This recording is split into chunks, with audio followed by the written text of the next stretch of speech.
1947 का सवाल और 75 साल बाद भी राजनीतिक बवाल। शौर्य दिवस का मौका है आज। आप सबको बहुत सारी बधाइयां। आज ही के दिन जम्मू कश्मीर की सरजमी पर हिंदुस्तान के सैनिक गए थे और कबायलियों से जम्मू कश्मीर की जनता को, हिंदुस्तान की आवाम को बचाया था। लेकिन इस मौके पर एक बार फिर से बीजेपी और कांग्रेस आमने सामने है। नेहरू की नीतियों का हवाला देकर वार और पलटवार शुरू हो गया है। हुंकार की शुरुआत इसी तू मैं से मैं करना चाहूंगी और क्या हुआ, कैसे हुआ, आप खुद देखिए।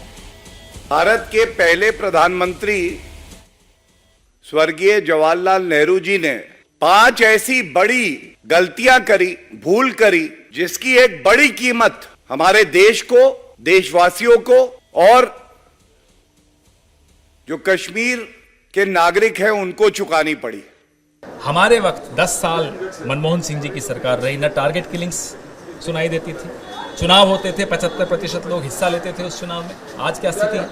तुलना कर लीजिए आप उस वक्त के 10 साल और आज के 8 साल। नेहरू जी के इतिहास पर तो ये बाद में जाए और हम चुनौती देते हैं। न ज्ञान है इतिहास का, न ज्ञान है भूगोल का, चले आए हैं हमें ज्ञान देने। उधर बीजेपी पंडित जवाहरलाल नेहरू की 5 गलतियां गिना रही है।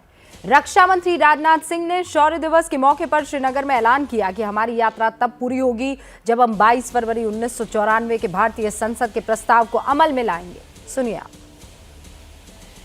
कहना चाहूंगा कि अभी तो हमने इस इलाके के डेवलपमेंट का आगाज भर किया है। अभी तो हमने उत्तर दिशा की ओर चलना प्रारंभ कर दिया है। हमारी यात्रा तो तब पूरी होगी जब हम 22 फरवरी 1949 को भारतीय संसद में सर्वसम्मत पारित हुए प्रस्ताव को अमल में लाएंगे और उसके अनुरूप हम अपने बाकी बचे हिस्से जैसे गिलगित और बाल्टिस्तान तक पहुंचे। तो काम तो इसी पर होना चाहिए, लेकिन कश्मीर पर आज कुछ सवालों का जवाब जानना बहुत जरूरी है। क्या वाकई कश्मीर को लेकर पंडित नेहरू ने कुछ गलतियां की या बीजेपी बेकार के मुद्दों को तूल दे रही है? क्या वाकई 370 के जरिए कश्मीर में अलगाववादी सोच को बढ़ावा दिया गया? क्या 3 साल पहले 370 पर ऐतिहासिक फैसला लेकर मोदी सरकार ने उस भूल को सुधार लिया है? और सवाल तो यह भी कि पाक के कब्जे वाले कश्मीर में कब तिरंगा लहराएगा? आज के हुंकार इन्हीं सवालों के इर्द गिर्द सारे खास मेहमानों का मैं स्वागत करती हूं। हमारे साथ जफर इस्लाम साहब जुड़ चुके हैं जो कि राष्ट्रीय प्रवक्ता हैं बीजेपी के। आलोक शर्मा साहब प्रवक्ता हैं कांग्रेस के, अब से कुछ ही देर में हमारे साथ जुड़ेंगे। इस वक्त स्क्रीन पर आपको अमजद अयूब मिर्जा साहब दिखाई दे रहे हैं जो कि मानवाधिकार कार्यकर्ता हैं और पाकिस्तान ऑक्यूपाइड कश्मीर से ताल्लुक रखते हैं। डॉक्टर गगन भगत का मैं इंतजार कर रही हूँ, जम्मू कश्मीर नेशनल कॉन्फ्रेंस के प्रवक्ता हैं वो। और ये भी आपको बता दूं कि हमारे साथ माजिद हैदरी साहब जुड़ेंगे जो कि पत्रकार हैं श्रीनगर से। हमारे साथ संगीत रागी साहब भी जुड़ने वाले हैं और मैं इंतजार कर रही हूं आलोक शर्मा साहब का जो कि प्रवक्ता हैं कांग्रेस के। लेकिन सबसे पहले सैयद जफर इस्लाम साहब, शौर्य दिवस की बहुत सारी शुभकामनाएं आपको। इनफैक्ट सबके सब आपको इस वक्त स्क्रीन पर दिखाई दे रहे हैं। आज की तारीख में नेहरू की गलतियों को याद दिलाने का क्या फायदा है, मैं ये नहीं समझ पा रही हूं, पहला। दूसरा ये कि अगर नेहरू की गलतियों को आप बार बार जनता को याद दिलाते हैं तो उनकी वजह से हिंदुस्तान को जो कुछ मिला है वो भी याद दिला दिया कीजिए।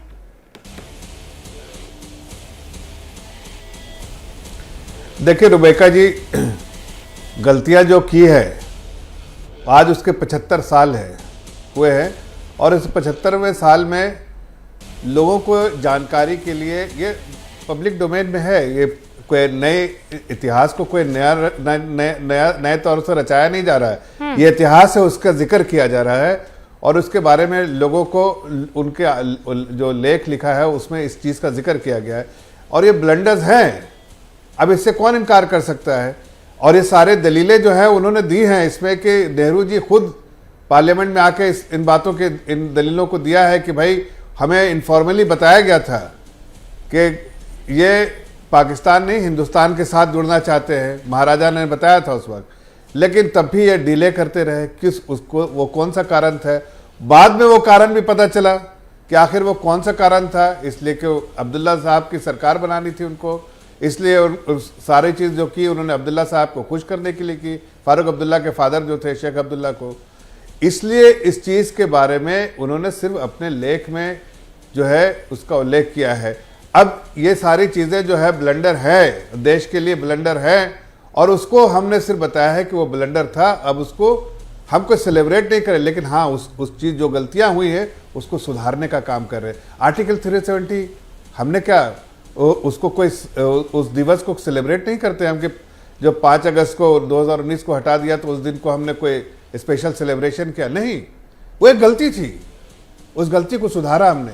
और ये देश की जनता जानती है कि हमने कोई सेलिब्रेशन नहीं किया, बल्कि देश की जनता जानती है उस गलती को हमने सुधारने का काम किया। और इसलिए आप देखिए 5 अगस्त के दिन हमने कोई ऐसा नहीं, ये बहुत बड़ी अचीवमेंट है भारतीय जनता पार्टी के लिए, हमारी सरकार के लिए, लेकिन कोई पूरे देश में कोई सेलिब्रेशन नहीं किया, इसलिए कि ये गलती थी, उसको सुधारा आदरणीय प्रधानमंत्री जी ने।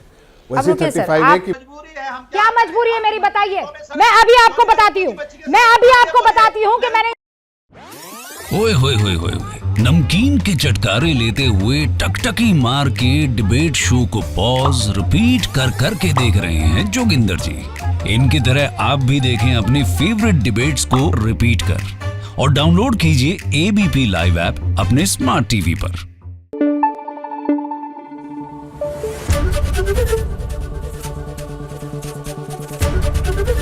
एबीपी न्यूज आपको रखे आगे।